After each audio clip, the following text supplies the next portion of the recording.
जैसे ही वो चोर घर लौट रहा था, उसकी नजर एक अजीब सी बात पर पड़ी। एक गरीब महले की टूटी फूटी गलियों में अचानक से एक लाखों की चमचमाती कार खड़ी थी। और फिर तभी उसके अंदर लालच जाग उठा। वो दबे पांव कार के पास पहुंचा और बड़ी सफाई से हैंडल खींचा। लेकिन फिर जो हुआ, उसने उसके होश उड़ा दिए। इतनी महंगी गाड़ी का दरवाजा खुला था। उसने देर न लगाई और फौरन अंदर घुस गया।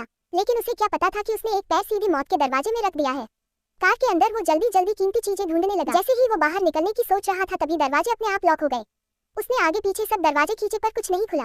उससे लगा शायद गलती से कोई लॉकिंग सिस्टम एक्टिव हो गया है। लेकिन अब वक्त नहीं था सोचने का। डर था कि कहीं कार का मालिक वापस न आ जाए।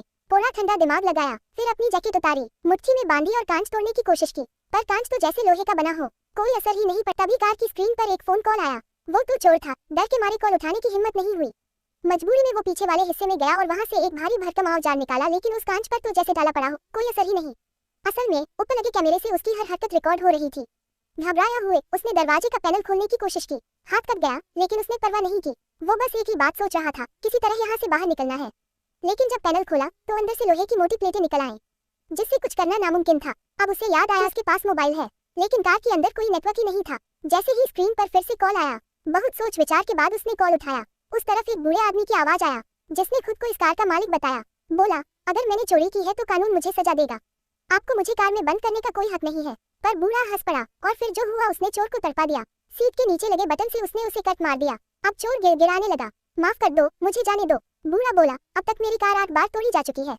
हर बार चोर भाग जाता था, इसलिए अब मैंने खुद ही इसमें बदलाव करा दिया, ताकि अगली बार कोई बच न पाए। अब चोर ने जब से बैग से पिस्टल निकाली और कांच पर गोली चला दी। लेकिन गोली सीधी वापस आई और उसकी टांग में लग गई। दर्द के मारे चीख पड़ा, पर बूढ़ा फोन पर चुप रहा। चोर ने गुहार लगाई, बाहर निकलने दो। बूढ़ा बोला, अब बचने का कोई रास्ता नहीं, ये गाड़ी हर तरफ से सील है।